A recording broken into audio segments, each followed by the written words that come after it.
இந்த illustration 12 வந்து important question.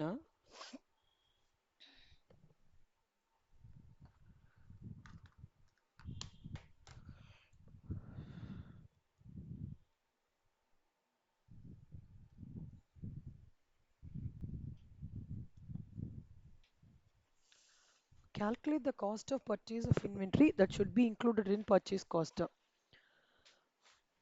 Purchase costல purchase of inventoryல ஓடுதுல என்னெல்லாம் நம்ம இன்க்ளூட் பண்ணோம் காஸ்ட் அப்படின்றாங்க. என்னெல்லாம் இன்க்ளூட் பண்ணணும் அப்படின்னு பார்த்தோம்னா பர்ச்சேஸ் ப்ரைஸ் இன்க்ளூட் பண்ணிக்கணும். ஓகே, டிஸ்கவுண்ட் லெஸ் பண்ணி ஜிஎஸ்டி ஆட் பண்ணிக்கணும். ட்ராவல் எக்ஸ்பென்ஸ் இன்க்ளூட் பண்ணிக்கணும். இம்போர்ட் டியூட்டி இன்க்ளூட் பண்ணிக்கணும். ஃபார்வர்டிங் சார்ஜஸ் இன்க்ளூட் பண்ணிக்கணும். டிரான்ஸ்போர்ட் இன்சூரன்ஸ் இன்க்ளூட் பண்ணிக்கணும். காஸ்ட் ஆஃப் லெட்டர் ஆஃப் ரெஃபரன்ஸ்னா என்னன்னு தெரியுமா கண்ணா?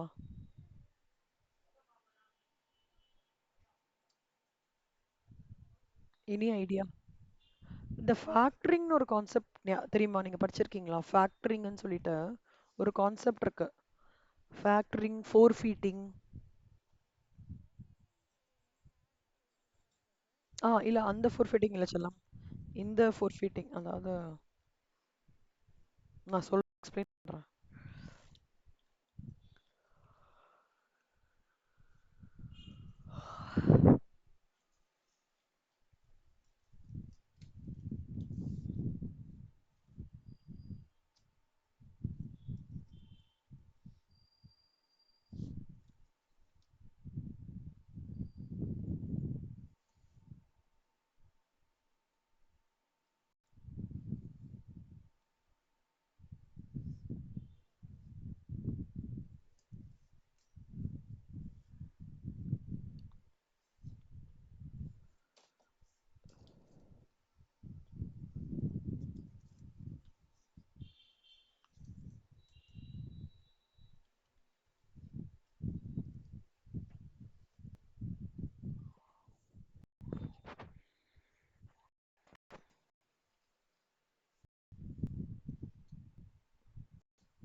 இங்க பாருங்க செல்லம், ஃபோர் ஃபைட்டிங் அதாவது இது எப்படின்னு சொல்றோம்? ஃபோர் ஃபைட்டிங் சொல்லலாமா? ஃபோர் ஃபைட்டிங் அப்படின்றது ஒரு எக்ஸ்போர்ட் ஃபினான்ஸ்டா. அதில் என்ன பண்ணுவாங்கன்னா ஆஹ், ஒரு எக்ஸ்போர்ட்டர் இருப்பாங்க, ஒரு இம்போர்ட்டர் இருப்பாங்க. எக்ஸ்போர்ட்டர் வந்து என்ன பண்ணுவாங்கன்னா அவங்களோட ரிசீவபிள்ஸ் இருக்குமா அதை வந்து ஒரு இன்டர்மீடியரி கால்டஸ் ஃபோர் ஃபைட்டருக்கு வந்து வித்துருவாங்க. வித்துட்டு கேஷ் வாங்கிப்பாங்க. இம்போர்ட்டர் டியூ டேட்ல கேஷை இவங்களுக்கு கொடுத்துருவாங்க. கிட்டத்தட்ட கான்செப்ட் ஆஃப் பில்ஸ் ரிசீவபிள் மாதிரி. ஆனா this happens during export financing. இதுல என்ன நடக்கும்னா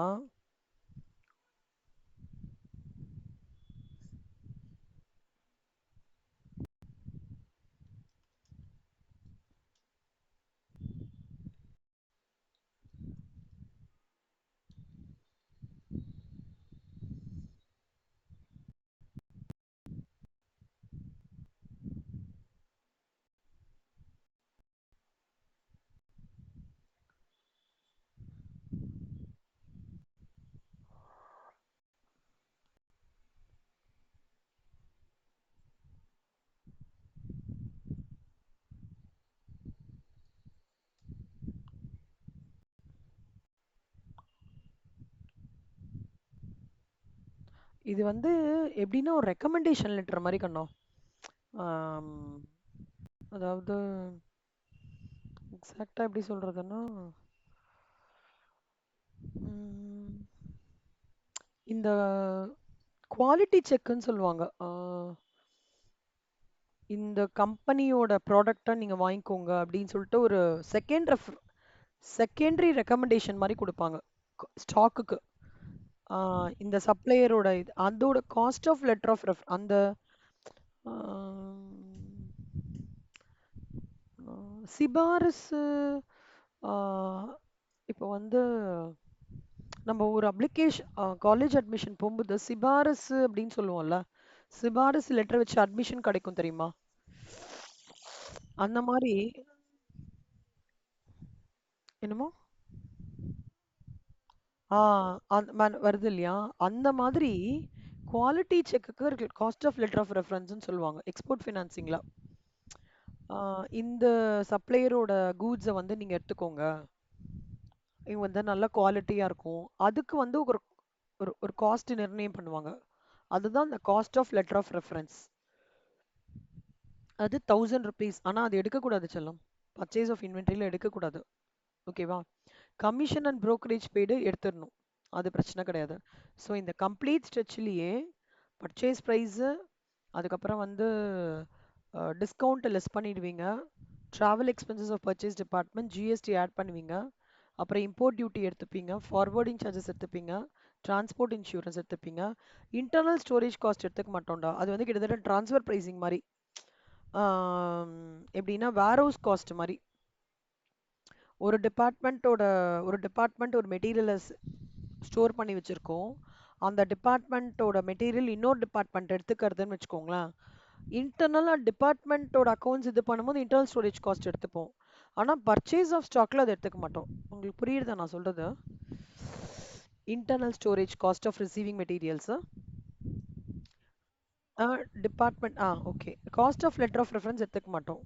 அதே மாதிரி internal transport between stock location எடுத்துக்க மாட்டோங்கண்ணா. இன்டர்னல் ஸ்டோரேஜோ இன்டர்னல் டிரான்ஸ்போர்ட்டேஷன் காஸ்ட்டோ காஸ்ட் ஆஃப் லெட்டர் எடுத்துக்க மாட்டோம். கமிஷன் எடுத்துப்போம். இதெல்லாம் எடுத்துக்கிறது தாங்கண்ணா இந்த டோட்டல் ஆஃப் 2,70,000 2,75,520. புரியுதா உங்களுக்கு? கரெக்ட் ஆன்சர் 2,74,500 கிடையாது. மாத்திக்கோங்க செல்லம். ஓகேவா? மாத்திக்கோங்க. இப்போ இங்க மெயினா நாட் டு டேக் என்னன்னு போட்டிருக்கேன். இப்போ இந்த சம்ல இந்த ஃபார்மேட் ஃபாலோ பண்ணிக்கோங்க. MCQ question, important question. ஆ ஆ, திப்தி இந்த கொஷின் மட்டும் படிக்கிறீங்களா திப்தி? ம்.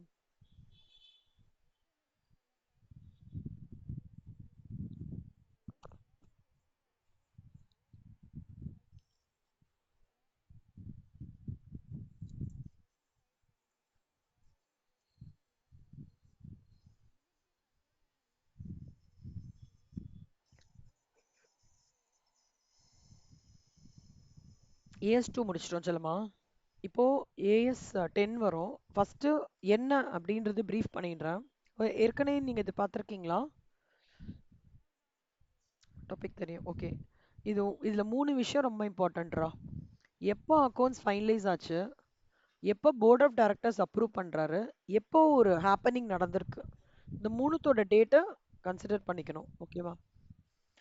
AS10ல என்ன சொல்றாங்க அப்படின்னா, ரிப்போர்ட்டிங் பீரியடுக்கு அப்புறம் ஏதாவது ஒரு event நடந்து board of directors financial statements approve பண்றதுக்கு முன்னாடி இருந்ததுன்னா அதை வந்து they are not recorded as events after the reporting period.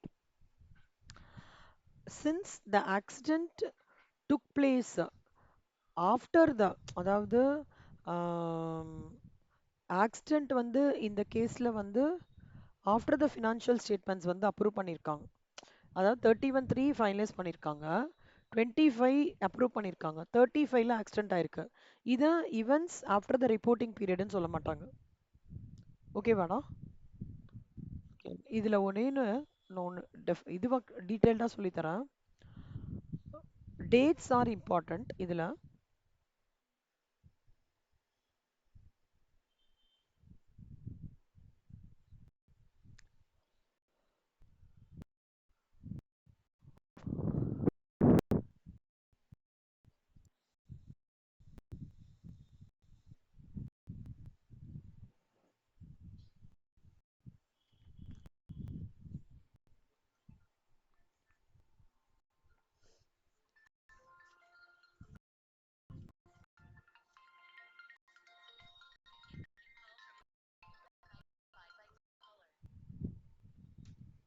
சில பேர் சொல்றியாடா?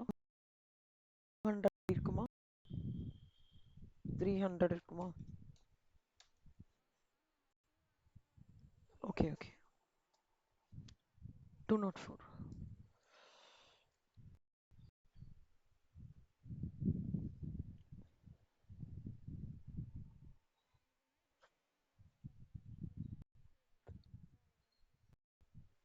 ஓ, ரெண்டா பிரிச்சிட்டிங்களா? Very nice. சூப்பர். ம். ஆ. ஓ!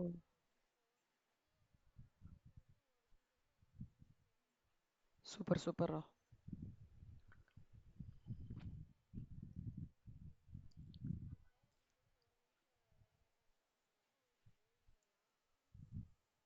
ஓ!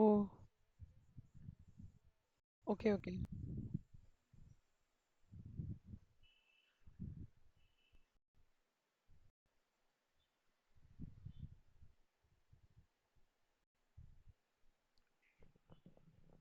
நேத்தியோட ரெக்கார்டிங் வந்து இன்னைக்கு லோட் பண்ணிடுறேன்டா.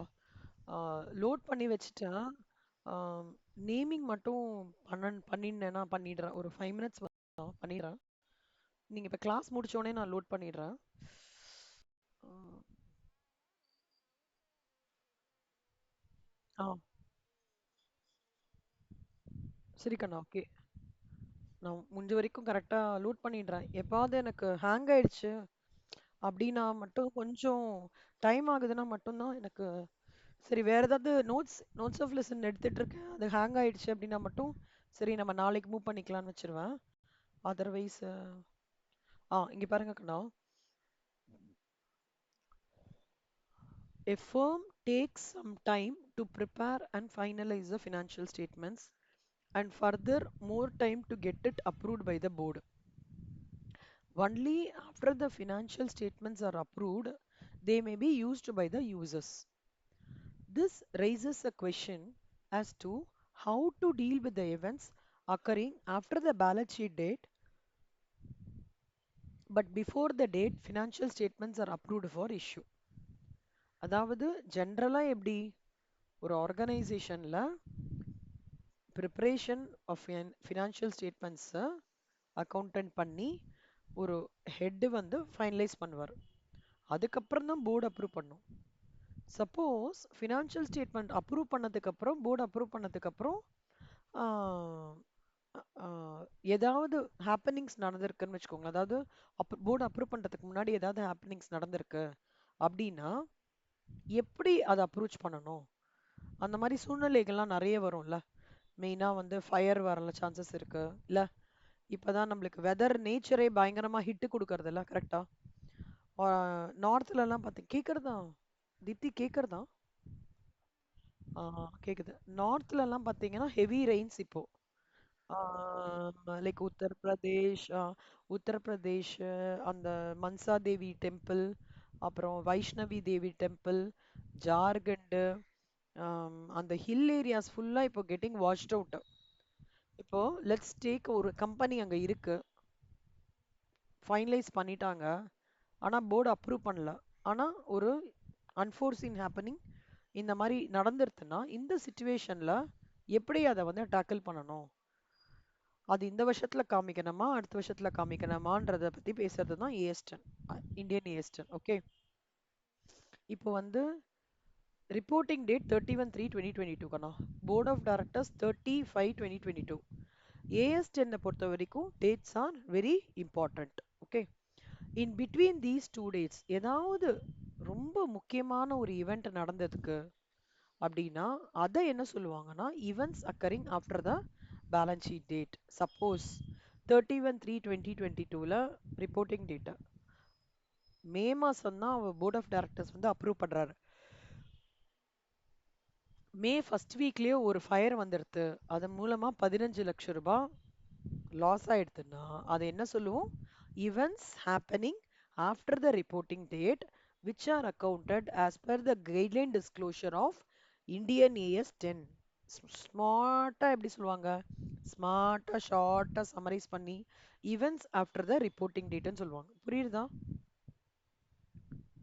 இந்த கான்டென்ட் புரியுதா? ஏஎஸ் 10 ஏஎஸ் 10 இம்பார்ட்டண்டா இருக்காது, ஆனா சம்மரைஸ் பண்ணனா ரொம்ப இம்பார்ட்டன்ட். இப்ப வேல்யூவேஷன் ஆஃப் ஸ்டாக்கோடது என்ன சொல்லுங்க பார்க்கலாம்.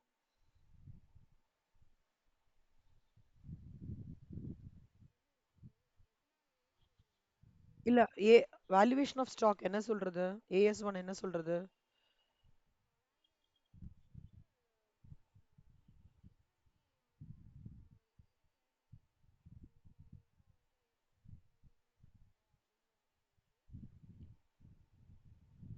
என்ன சொல்றது?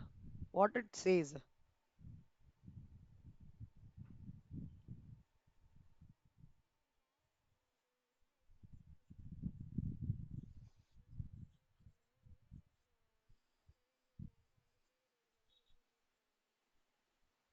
வேற என்ன சொல்றது?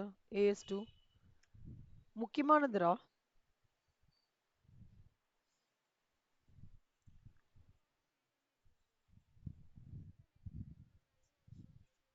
ஆ அதுதான் அதுதான் crux. நீங்க என்ன இன்னைக்கு ரொம்ப ப்ரீ ஆக்குபைடா இருக்கீங்களா? எனக்கு என்னமோ இல்ல ஒண்ணும் இல்லல்ல. எல்லாம் ஃபைன் தானே? ஏன்னா நீங்க டெய்லி பதில் சொல்றதும் பயங்கரமா யோசிச்சு சொல்றாங்க. என்னாச்சு? உடம்பு சரியில்லையா? ஓ!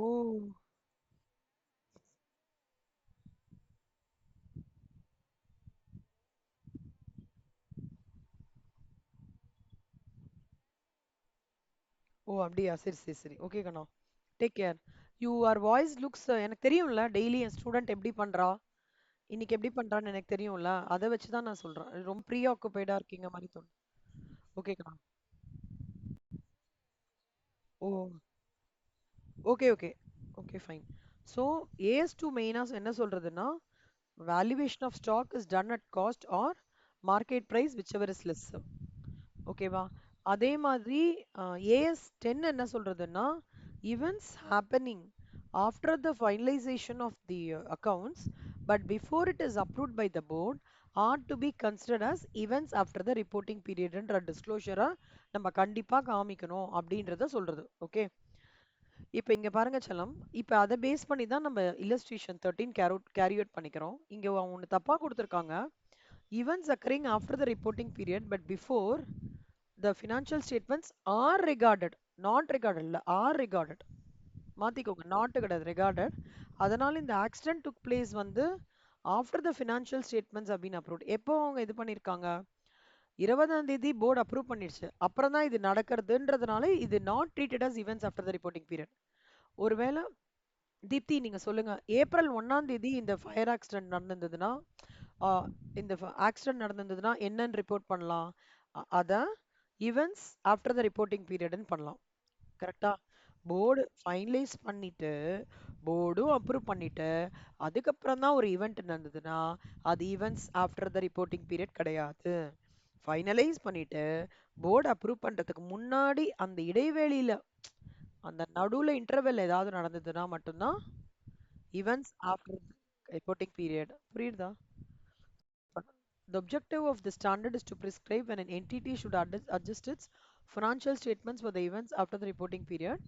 The disclosures that an entity should give about the date when the financial statements were approved for issue. Okay இது ஜென்ரலா சொல்றாங்கடா. இந்த ஸ்டாண்டர்ட நீங்களோட அப்ஜெக்டிவ் என்னன்னா ஒரு என்டிட்டியை வந்து should adjust its financial statements for the events after the reporting period.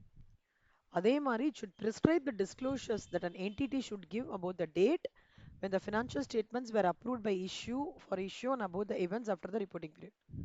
இது புரியுறதா? ரைட்டா. இப்ப பாரு இது இது அதே தான்டா ரிப்பீட் பண்ணிருக்காங்க. ஓகே அவர் அகைன் ரிப்பீட் பண்ணிருக்காங்க. illustration 14 பாருங்க செல்லம். ஸோ 13ல முக்கியமான ஸ்டெப்ஸ் என்ன ஃபாலோ பண்ணணும்? Finalise, approved, actual occurrence. இது மூணும் முக்கியமா நீங்க ஞாபகம் வச்சுக்கணும். எப்படி டெப்ரிசியேஷன் சாப்டர்ல டேட்ஸ் ஆர் வெரி இம்பார்ட்டன்ட்டோ அதே மாதிரி இந்த ஈவென்ட்ஸ் ஆஃப்டர் இதுல வந்து ரொம்ப டேட்ஸ் ஆர் வெரி இம்பார்ட்டன்ட்.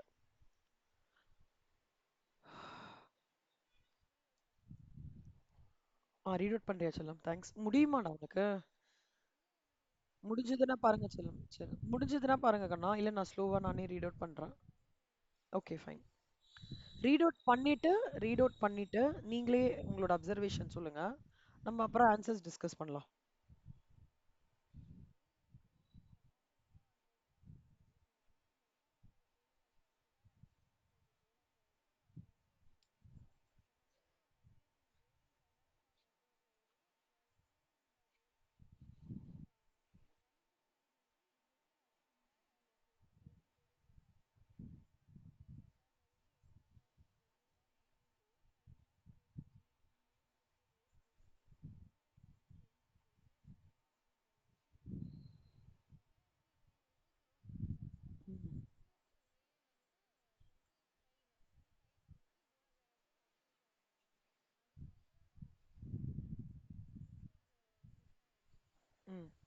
அதனால என்ன கன்க்ளூஷன் பண்றீங்க?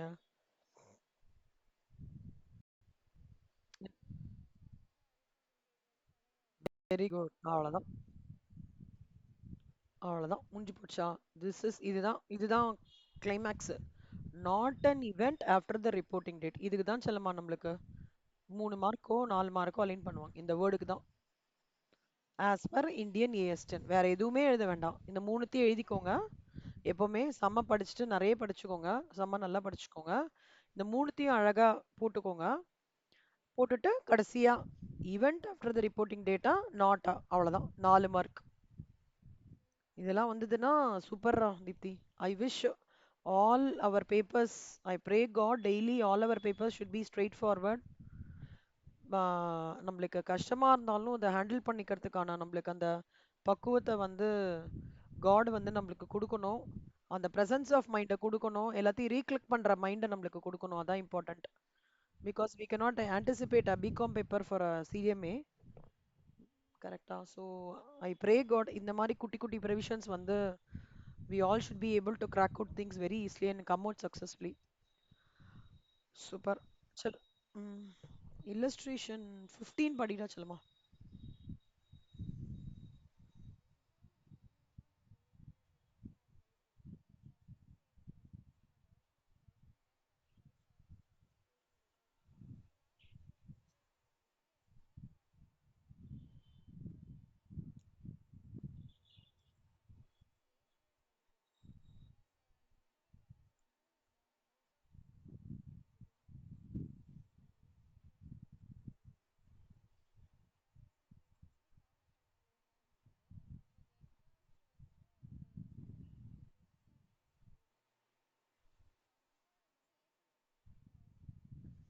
ம் ஸோ அதனால என்னடா செல்லுமா இப்போ ஒன்னொன்னா பார்க்கலாமா?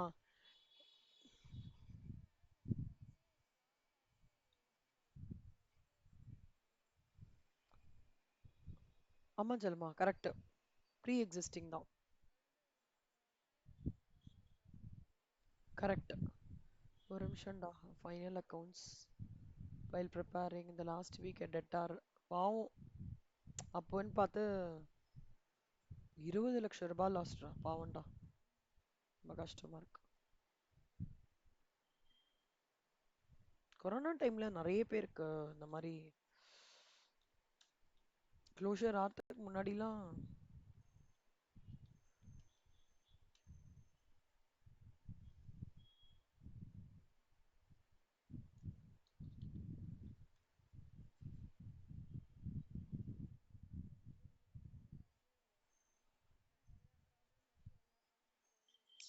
ரொம்ப கஷ்டம்டா.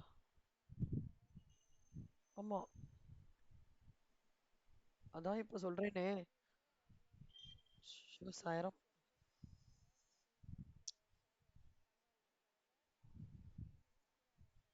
ரொம்ப கஷ்டம்.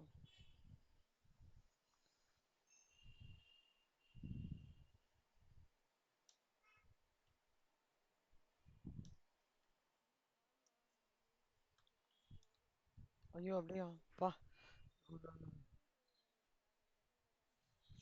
ஆ.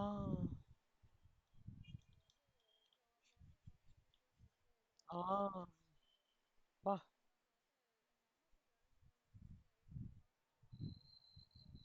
ம். ஆக்சுவலா எல்லாருக்குமே ஸ்கேனிங் சென்டர்ல இருந்தாண்டா வந்திருக்கு.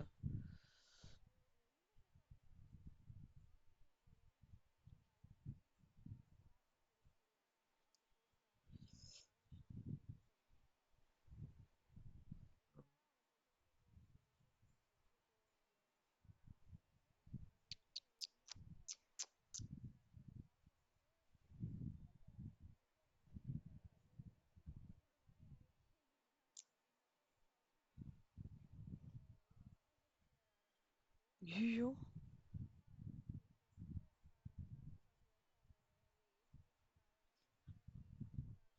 ஆ.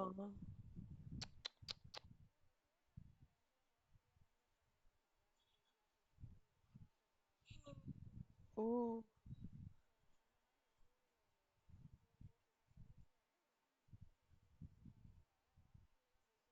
ம். கரெக்ட். சாய்ராம். ஐயோ பாவம்டா.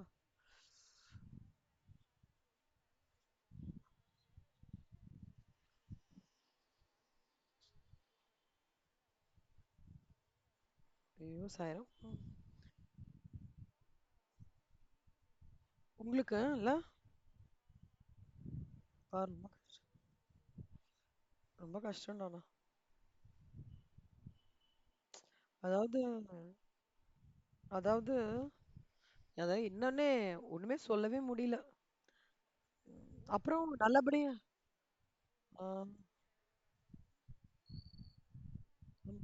ஏன் அந்த ரெம்டிசிவியரா ஏதோ ஒரு இன்ஜெக்ஷன் வேற கிடைக்காம போய் ஆ, அப்படியா? ஆ கரெக்ட் கரெக்ட் கரெக்ட். ஆ ஐயோ அதை மறக்கவே மாட்டேன்டா. எங்க மாமியாருக்கு 40 வந்துருச்சு ஆக்சிஜன். வீட்ல தான் வச்சிருந்தோம். அதாவது இன்னும் 2 மணி நேரத்துல மாமியார் பிளைண்டு. எங்க மாமனாருக்கு ஒரு கண்ணு தான் தெரியும். பிளைண்ட போய் நான் எப்படி ஹாஸ்பிட்டல் அட்மிட் பண்றது? போனோம்னா யாரோ ஒருத்தர் இருக்கணும்ன்றாங்க. இவருக்கு கொரோனா. எனக்கு கொரோனா ஏதோ பாபா பிளெஸிங்ஸ்ல வரல. ஆனா நான் இங்க கோஆர்டினேட் பண்ணிட்டு இருந்தேன். என் பொண்ணுக்கு பல்லு வலி. ஆ, என்ன விட்டுட்டு போமா. அப்புறம் நான் டிசைட் பண்ணேன். Okay let me do a tough கால்னு சொல்லிட்டு இங்கிலீஷ் மெடிசனே வேண்டான்ட்டு ஃபுல்லா ஆயுர்வேதிக் போனேன்.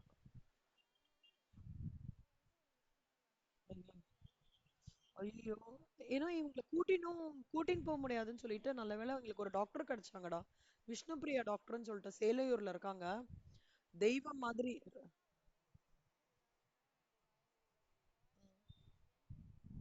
அப்படியா? ஆ, ஆ, ஆ, ஆ.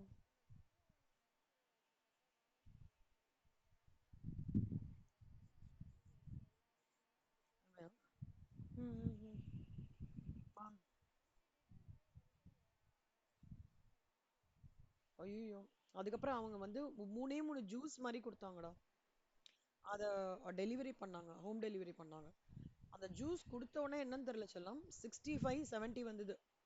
திருப்பி அதே ஜூஸே 2 நாள் ரிப்பீட் பண்ண சொன்னாங்க. 92க்கு வந்துருச்சு ஆக்ஸிஜன். அதுல வேற கட் ஆஃப் வேற 14 நாள் அந்த ஞாபகம் இருக்கா? 10th டே எப்படி இருக்கும்?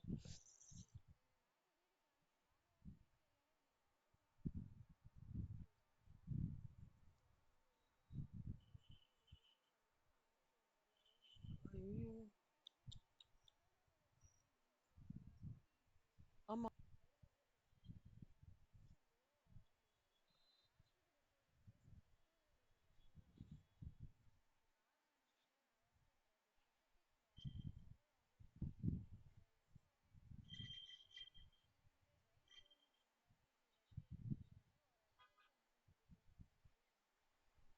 ஆக்சுவலா இப்ப இந்த மாரி குடுத்துருக்காங்கன்னு வச்சுக்கோங்க கண்ணா. நம்ம எந்த ஏஎஸ் அப்ரோச் பண்றதுன்னு தெரியாது இல்ல.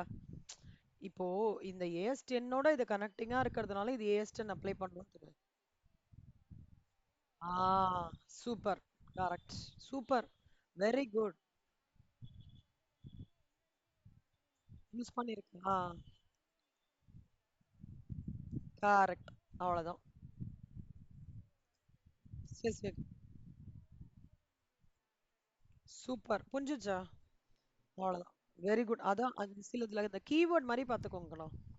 இந்த ரிப்போர்ட்டிங் டேட்டு, இந்த இன்பிட்வீனோட டேட்டா கொடுக்கறது, அப்புறம் வந்து போர்டு வந்து அதுக்கப்புறம் தான் இந்த மாதிரி விஷயங்கள் வந்தாலே ஏஸ்டன் தான்.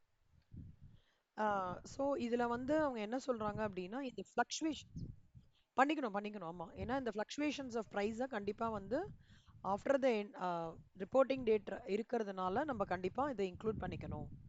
அண்ட் இன்வென்ட்ரி வந்து should be written on at net realisable value.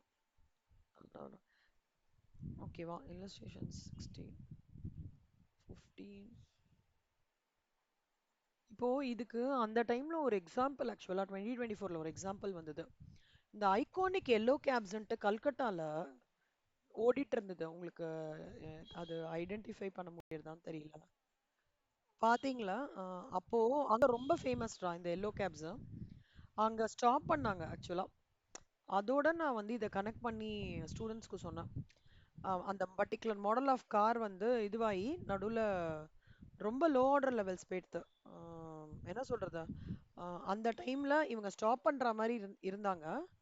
ஆனா high level of inventory of parts due to low order levels அந்த சுச்சுவேஷன் இந்த ரிப்போர்ட்டிங் டேட்ல ரிப்போர்ட்டிங் டேட்டுக்கு அப்புறம் date of approval of financial statements car manufacture என்ன பண்றாங்கன்னா இந்த iconic Kolkata fleet in May no longer to be produced இதுக்கு இந்த காருக்கு பதிலா நிறைய காசுலாம் வந்துடுது அப்படின்ற அந்த மாதிரி ஒரு கனெக்ட் பண்ணி இந்த எக்ஸாம்பிள் அது எப்போனா 25th November 2024ல நடந்தது. ஸோ அதை ஜஸ்ட் கனெக்ட் பண்ணி சொல்லு. எக்ஸாக்ட்லி கம்மி பண்ணாங்க. Correct correct. சிலம் இல்லஸ்ட்ரேஷன் 17 ஹோம்ஒர்க்காக எடுத்துக்கோக்கண்ணா. அதே மாதிரி தான். இல்லஸ்ட்ரேஷன் 18 பார்க்கலாம்.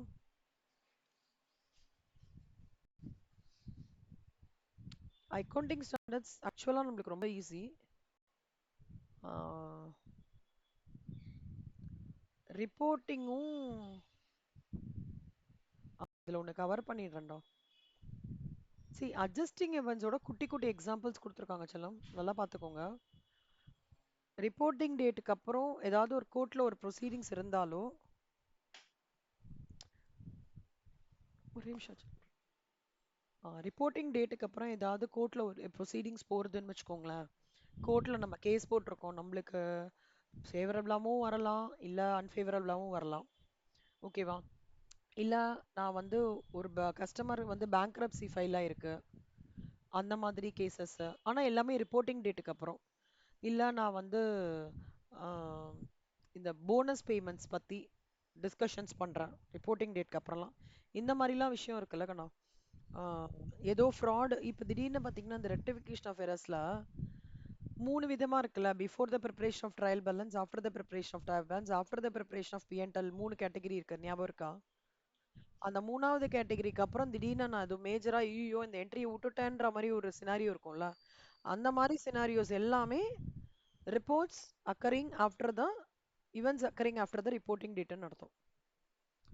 ஓகேவா? அது இதுதான் இதோட எக்ஸாம்பிள் கரெக்ட்ஸ். இல்லஸ்ட்ரேஷன் 15, 16, 17 பார்த்துட்டோம். நான் அட்ஜஸ்டிங் இவெண்ட்ஸோட எக்ஸாம்பிள்ஸ் வந்து சொல்றாங்க இங்க. என்னெல்லாம் சொல்றாங்கன்னா ஹை லெவல்ல கோத்ரூ பண்ணிக்கலாம். ஒரு பிசினஸ் காம்பினேஷன் ஒரு disposal of a major subsidiary after the balance sheet date, இதெல்லாம் நான் அட்ஜஸ்டிங் இவெண்ட்ஸ்னு சொல்றாங்க. ஒரு என்டிடி இந்த இந்த கீழே கொடுத்துருக்கிற கேட்டகரி ஆஃப் ரிலேட்டட் இவெண்ட்ஸுக்கான அட்ஜஸ்ட்மெண்ட்ஸை வந்து கரண்ட் இயர் ஃபினான்ஷியல் ஸ்டேட்மெண்ட்ஸில் ரெஃப்ளெக்ட் பண்ண முடியாது. தீஸ் ஆர் கால்ட் அஸ் நான். இப்போ நான் வந்து ஒரு மர்ஜருக்காக பேசுகிறேன், ஓகே, இல்லை ஒரு அமால்கமேஷனுக்காக பேசுகிறேன்னு வச்சுக்கோங்க, இல்லை ஒரு ரீஸ்ட்ரக்சரிங் ஆகுதுக்கணும், ஒரு கம்பெனியை ரீஸ்ட்ரக்சரிங் பற்றி பேசுகிறேன், இல்லை வந்து say for example tax rates, இப்போ ஜிஎஸ்டி ரேட்ஸ் 2 வாரம் முன்னாடி எல்லாம் மாறிடுதுல. இத நிறைய விஷயம் கம்மியா இருக்கு அப்படின்லாம் சொல்றாங்க. கரெக்ட்.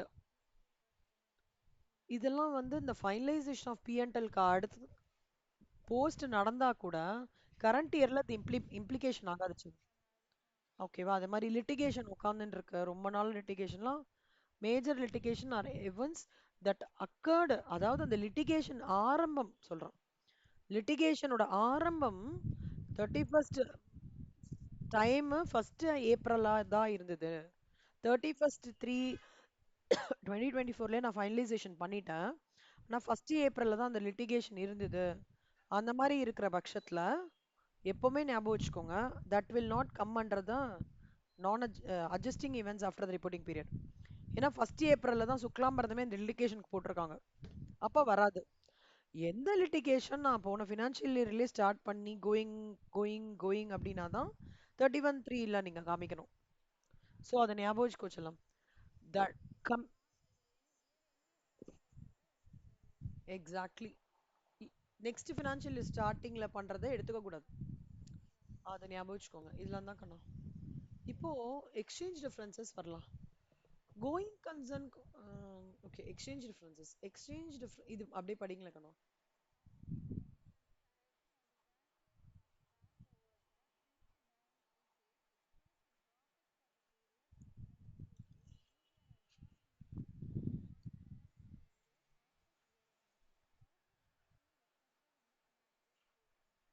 செல்லம் இப்ப வந்து என்ன ஆயிருக்குன்னா ஏதோ ஒரு அட்வர்ஸ் மூமெண்ட்னால ஃபாரின் எக்ஸ்சேஞ்ச் ரேட்ஸ்ல கொஞ்சம் சேஞ்சஸ் நடந்திருக்கு. அதனால ஆ கரெக்ட். அப்ப என்ன ஆயிருக்குன்னா அந்த எக்ஸ்சேஞ்ச் டிஃபரன்சஸ் ஆகுது இல்லையா? பேங்க் ஓடியா இருக்கணும் எந்த transaction, since the balance sheet date exceeds the profit for the period under the review, the balance sheet date exceeds the profit. அந்த பேங்க் ஓடி ஓட டிரான்ஸ்லேஷன் அந்த எக்ஸ்சேஞ்ச் டிஃபரன்ஸ் வந்து ப்ராஃபிட் ஃபார் த பீரியடை விட எக்ஸீட் ஆகுறதாம். ஓகேவா? ஆஃப்டர் த இயர் எண்ட் ஞாபகம் வச்சுக்கோங்க. இது நடந்ததுன்னா இதெல்லாம் வந்து நான் adjusting post balance sheet events. ஓகேவா செல்லம்?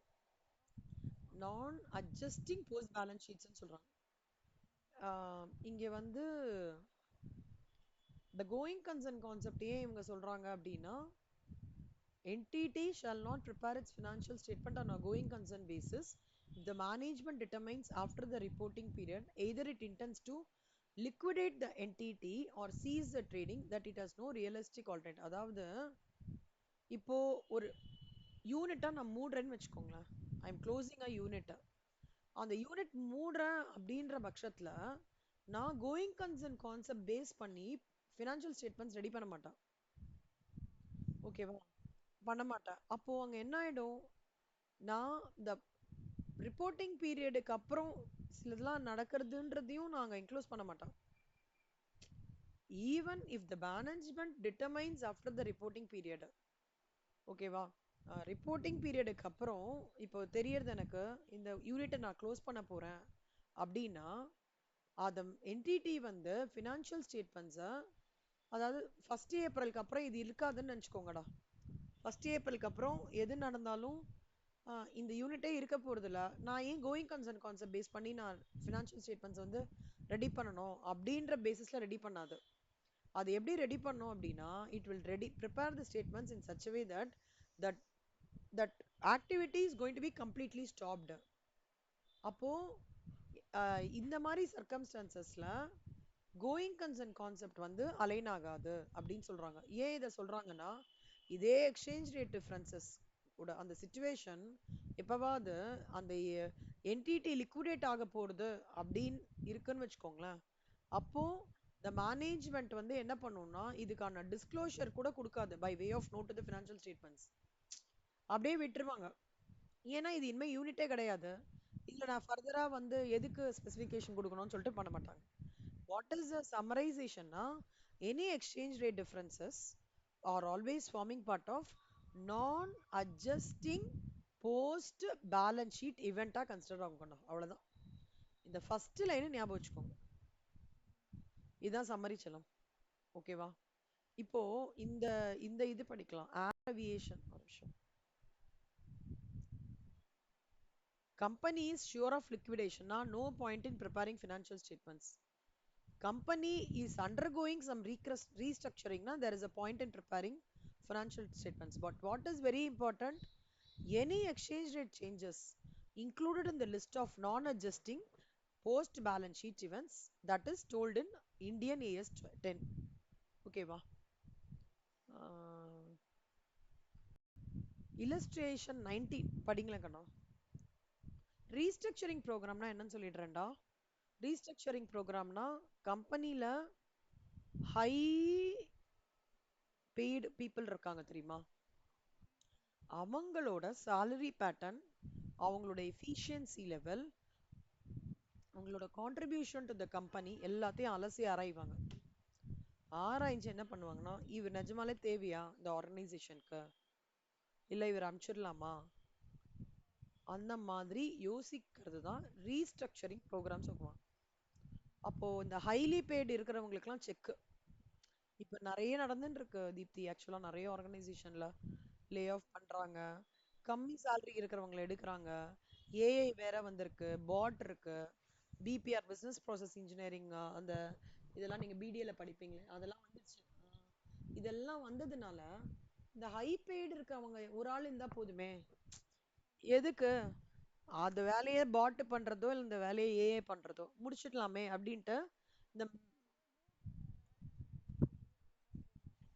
அப்படியாடா? ஓ.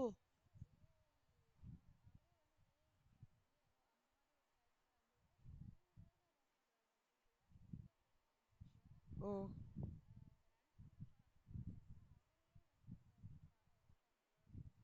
ஐயோ.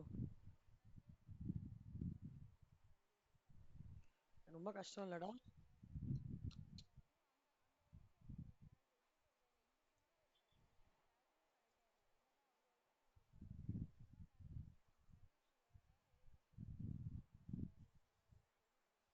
ரொம்ப உம், இப்போ நான் ரீசெண்டா ஒரு ஆர்டிக்கல் படிச்சேன் Deepti. Revisiting your lifestyle அப்படின்ட்டு.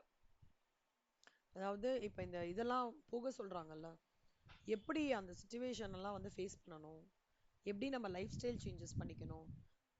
ஒன்றும் இல்லை, கார் நீங்க ஒரு வாரம் யூஸ் பண்ணாம ஒரு வாரம் ட்ரெயின்ல போயிட்டு வாங்க, அப்படி அந்த மாதிரி சொல்றாங்க. ஒரு வாரம் வந்து பெட்ரோல் சேவ் ஆகிறது மட்டும் இல்லாம உங்களுக்கே ஃபினான்ஷியல் ஸ்பெண்ட்ல சேஞ்ச் தெரியும். பாடியில வந்து நிறைய ரெஸ்ட் இருக்கும் பாடிக்கு. டென்ஷன்லயே இருக்க மாட்டீங்க. அந்த மாதிரி ஒரு கிட்டத்தட்ட 6 7 கேட்டகரி பார்த்தேன். Revisiting, using public transport instead of car, using cycle instead of two wheeler, அதுக்கப்புறம் வந்து preparing food at home instead of Swiggy, Zomato. நாலாவது வந்து getting into natural cosmetics instead of இந்த fashionable items, going to the store and purchasing instead of online Meeshos. So இந்த lifestyle changes பண்ணும்போது அவங்க சொல்றாங்க, நார்மலா நான் 15% சேவிங்ஸ் பண்றேன்னு வச்சுக்கோங்களேன். இந்த லைஃப் ஸ்டைல் சேஞ்ச் பண்ணா நம்ம 30% சேவிங்ஸ் பண்ணுவேணும். வாட் எவர் அமௌண்ட், இப்போ நீங்க 20,000 ரூபாயில 30% என்னடா வரும்? 6,000 ரூபாய் பண்ணுவீங்களா சேவிங்? முன்னாடி உங்களால 3,000 தான் பண்ண முடியுமா? 6,000 ரூபாய் பண்ணுவீங்களா? ஒரு ஒரு ஸ்டாட்டிஸ்டிக்ஸ் மாதிரி எடுத்துட்டு வந்திருக்காங்க. ரொம்ப யோசிக்க வேண்டிய விஷயமா இருந்தது ஆக்சுவலா. மால்ஸ் போகாதீங்க, பார்க் போங்க. இந்த மாதிரி சுண்டல் சாப்பிடுங்க இன்ஸ்டெட் ஆஃப் இந்த மாதிரி மேகி, பர்கர்லாம். அதாவது அது வந்து டிஸ்டிங்விஷ் பிட்வீன் மாதிரி இருந்தது. இப்படி இருந்ததுக்கண்ணா. இது இப்படி அது எப்படி, கோ டு அதை நம்ம சொல்லுவா இல்லையா பாட்டிலாம், பாட்டி வைத்தியம் இது பண்ணிக்கோங்க, இது போக ஆக்சுவலாக பார்த்தோம்னா அப்படி பண்ணோம்னாக்கண்ணா இந்த 30% சேவிங்ஸை விட ஜாஸ்தியாவே வருமோன்னு தோன்றது எனக்கு. சும்மா ஒரு ஒரு மாசத்துல நான் அசஸ் பண்ணாலே அது அது வந்து இது இப்ப நம்ம ஒரு ஃபேமிலி லெவல்ல யோசிக்கிறோம்ல, கம்பெனி லெவல்லையும் அது யோசிக்கிறது தான் ரீஸ்ட்ரக்சரிங் ப்ரோக்ராம். ஓகேவா கண்ணா?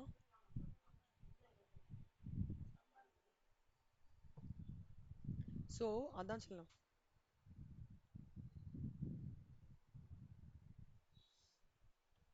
அஹ் இந்த கொஸ்டின் அந்த மாதிரி தான் கண்ணா. புரிஞ்சுதாடா உனக்கு ரீஸ்ட்ரக்சரிங் ப்ரோக்ராம்னா? ஐடியா கிடைச்சது. இந்த பேரா படிங்க. ஆமா, 19th கொஸ்டின். 18th வரைக்கும் புரிஞ்சுதாடா? ஏதாவது டவுட் இருக்கா? Okay. இதெல்லாம் நீங்க நான் அப்படியே சொல்லி கொடுக்கும் போதே அப்படியே படிச்சிருங்க செல்லம். நோட்ல எழுதும் போது சும்மா இல்லஸ்ட்ரேஷன், கீ டேக் அவே, இந்த வேர்டு ஞாபகம் வச்சுக்கணும், அது போதும். எனக்கு ஒன்றும் இல்லை. கோத்ரூ. எக்ஸ்பிளைன் பண்ணும்போது சூப்பர். தேங்க்யூ ஸோ மச்டா. ஸ்ரேயா வந்து ஸ்ரேயாக்கு வந்து நிறைய படிக்கணும், நிறைய நாலேஜ் கெயின் பண்ணிக்கணுன்ற இன்ட்ரெஸ்ட் ஜாஸ்தி. ப்ராப்ளம் என்னன்னா டைம் இல்லை ஸ்ரேயாக்கு. So she has lot of interest. இல்ல இல்ல, ஆக்சுவலா இன்னைக்கு காலேஜ் சொன்னாங்க. நான் எனக்கு 4 o'clock அப்புறம் இந்த த்ரோட்டுக்கு கொடுத்துருக்காங்கடா அப்பாயின்மெண்ட்டு. சரி, அதனால ஸ்ரேயா கிட்ட நம்ம அப்புறம் பேசலாம். இன்னொன்னு இந்த இந்த இந்த பார்ட் ஆஃப் இல்லஸ்ட்ரேஷன்ஸ் வீடியோ பார்த்தாலே ஈஸியா புரிஞ்சிடும். ரொம்ப டஃப் எல்லாம் கிடையாது. இப்போ இதுவே வந்து ஒரு நான் கேபிட்டல் பட்ஜெட்டிங்கோ இல்ல காஸ்ட் ஆஃப் கேபிட்டலோனா நான் இந்த ஷெட்யூல் பண்ணியிருக்க மாட்டேன் டைம். இது கொஞ்சம் ஈஸியா புரிஞ்சிரும். ரொம்ப சிம்பிளிஃபைடு இல்லாதான் இருக்கும் அப்படின்ட்டு தான் சரி I thought okay, let's take a call like that அப்படின்ட்டு. ஓகே சொல்லுங்க. இது படிங்க.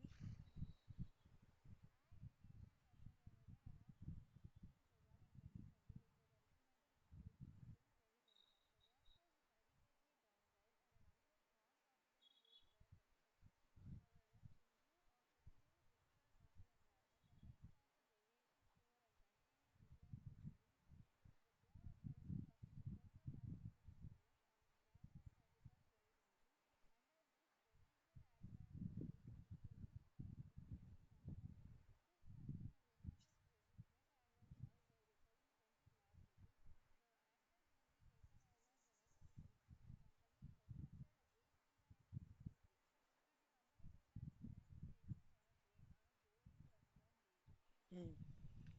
கோயிங் கன்சர்ன் பேசிஸ்னா men may come men may go but company remains for ever.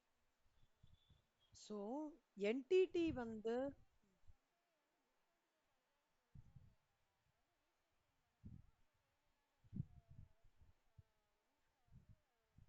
Suspend பண்றாங்க. ஆமா ஆமா செல்லம். ஸோ ஒர்க் ஃபோர்ஸையும் கம்மி பண்ண போறோம், நான் ப்ராஃபிட்டபிள் ரூட்ஸையும் ஸ்டாப் பண்ண போறோம். இந்த மாதிரி ரீஸ்ட்ரக்சரிங் பண்ண போறோம். ஸோ இஃப் த மேனேஜ், அதாவது ஒரு யூனிட்டியே, ஒரு பெரிய ஆர்கனைசேஷன்ல ஒரு யூனிட்டியே நான் வந்து ஸ்டாப் பண்ண போறேன் அப்படி அப்படின்றது தான் வந்து நம்ம இங்க படிச்ச statement. Entity shall not prepare its financial statement on going concern basis. இப்போ இந்த சுச்சுவேஷன்ல கம்பெனி அவங்க வந்து என்னன்னா, நான் அந்த ரீஸ்ட்ரக்சரிங் பேக்கேஜும் அடிஷ்னலா பண்ணினேன்னா it which has to be regional, ஒரு நிமிஷம்டா, aircraft will be reduced by at least 15 aircraft. அதனால எனக்கு 200 லேக்ஸ் வந்து அதன் மூலமா எனக்கு நெட் ஆனுவல் காஸ்ட் கம்மியாகும் அப்படின்னு சொல்றாங்க. அதாவது டூ திங்ஸ் என்னன்னா, actions will be taken over the next 15 years. Company is expecting a break even. So இது எப்படி பார்க்குறோம்னா, the entity வந்து shall not prepare its financial statement on a going concern basis. ஆனா the company, should the company prepare its அதுக்கு என்னன்னா, இல்ல the company வந்து should prepare its financial statements on a going concern basis. ஏன்னா a part of the route or a part of the workforce is only going to be downsized. அதனால இந்த company கண்டிப்பா going concern பேசிஸ்ல தான் financial ஸ்டேட்மெண்ட்ஸை வந்து ready பண்ணணும் அப்படின்றது தான் கன்க்ளூஷன். புரியுதா உங்களுக்கு? ஆ. இப்போ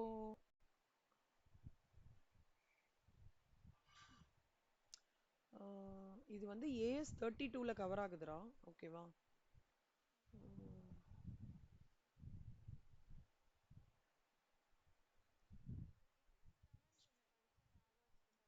கஷ்டமா இருக்குல்ல?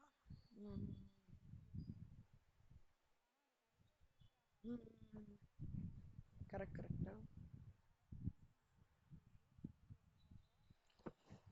ஐயோ, லாஸ்ட் டைம் குரூப் பண்ண ரொம்பவே இதுவானது.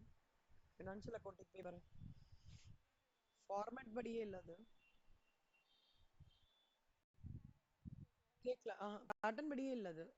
ஃபுல்லா அக்கௌண்டிங் ஸ்டாண்டர்ட் சுத்தி வச்சு கேட்டாங்க.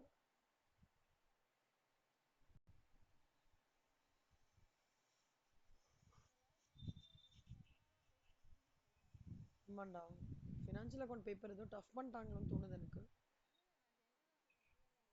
எங்களுக்கு ஸ்ட்ராட்டஜிக், சாரி, பிசினஸ் வேல்யூவேஷன் ஈஸியா இருக்கும்டா. Final paper straight forward questions தான் இருக்கும். இந்த வாட்டி சும்மா சொல்லக்கூடாது, கேஸ் ஸ்டடியா வச்சு அப்படியே ஐயோ என்னடா இது இப்படி கேக்குறாங்களே அப்படின்னு ஆயிடுச்சு எனக்கு.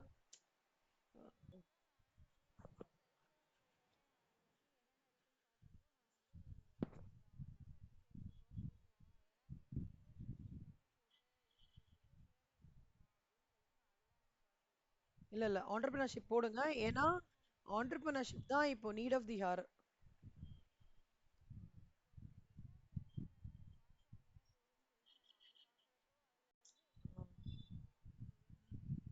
ஆக்சுவலா நான் இந்த பிசினஸ் வேல்யூவேஷன் பேப்பர்லயும் காஸ்ட் அண்ட் மேனேஜ்மெண்ட் ஆடிட் பேப்பர்லயும் எக்ஸம்ஷன் தான். நான் 60 சீரிஸ் பண்ணிட்டாங்க. இது வேணா உங்களுக்கு ஈஸி பண்ணி தரேன்டாங்க நான்.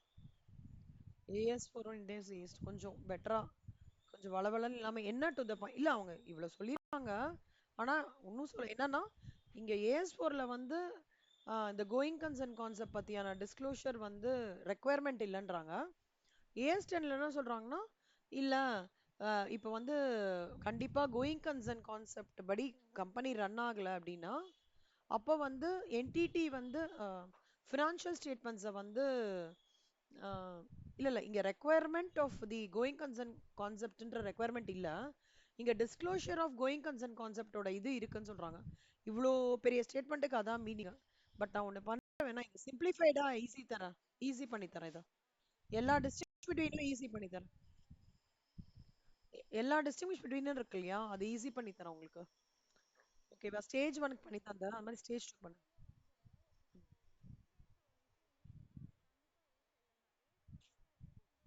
ஆ எக்ஸாக்ட் ஆமா.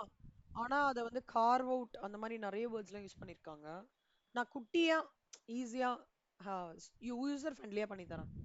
செல்லம், இல்லஸ்ட்ரேஷன் 20 நீங்க ஹோம்ஒர்க்கா போடலாங்கண்ணா. இல்லஸ்ட்ரேஷன் 21 ஹோம்ஒர்க்கு, 22 ஹோம்ஒர்க் செல்லம், 23 ஹோம்ஒர்க் எடுத்துக்கோங்க, 24 ஹோம்ஒர்க்கு. எது வரைக்கும் ஹோம்ஒர்க் சொல்லிடுறேன். 21, 22, 23, 24 ஒரே இதுல போட்டிருக்கேன்டா. அப்பனா மொத்தமாவே ஒரே கான்செப்ட் தான். 25 வரைக்கும் ஹோம்ஒர்க் எடுத்துக்கோ செல்லம். 26, ஆமா இருங்க, 26 இல்ல செல்லம், 26ம் அதே தான். ஆஃப்டர் இது 27ம் அதே தான். ES10, 28, 29, 30 வரைக்கும் அதே தான்டா. ஓகேவா, 30 வரைக்கும் அதே தான். நீங்க குட்டி குட்டியா இருக்கும்டா, டஃப்பாலாம் இருக்காது செல்லம். இதுல இருந்து எம்ப்ளாயி பெனிஃபிட்ஸ், நெக்ஸ்ட் செஷன்ல இருந்து எம்ப்ளாயி பெனிஃபிட்ஸ் ஆரம்பிக்கிறேன். இன்னொரு 35 இல்லஸ்ட்ரேஷன்ஸ் தான் இருக்கு. ஓகே, அது ஒரு 2 கிளாஸ், மேக்ஸிமம் 2 கிளாஸ், அதுக்கு மேல ஆகாது. நான் ஒரு 3 கிளாஸ்ல எடுக்கிறேன். நான் கடகடன்னு எடுக்காம கொஞ்சம் 3 கிளாஸ் ஸ்ப்ரெட் ஓவர் பண்ணி எடுக்கிறேன். நான் அந்த டிஸ்டிங்விஷ் பிட்வீன் மட்டும் உங்களுக்கு நான் பார்த்துட்டு சொல்றேங்கண்ணா. எல்லாத்துக்குமே, நாட் ஒன்லி ஃபார் எல்லாத்துக்குமே இருக்குல்ல டிஸ்டிங்விஷ் பிட்வீன். ஒரு நிமிஷம் இருங்களா. திஸ் திஸ் வர்சஸ் திஸ் அப்படின்னு இருக்கு.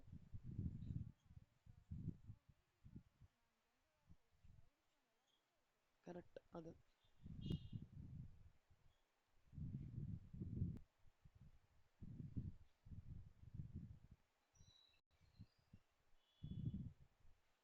எல்லாத்துலயுமே இருக்குல்ல, அந்த மாதிரி பண்ணி கொடுக்குறேன்டா. ஓகேவா, so that AS24 versus AS1 எப்படி அந்த மாதிரி சொல்லி கொடுக்குறேன். ஸோ அந்த டிஸ்டிங்விஷ் பிட்வீன் மட்டும் நீங்க அந்த அந்த எக்ஸல் ஃபைல்லேருந்து பண்ணிக்கோங்க. சரியா? ஸோ இல்லஸ்ட்ரேஷன் 30 வரைக்கும் ஹோம்ஒர்க் நான் போட்டுடுறேன் ஸ்ரேயாக்கும்.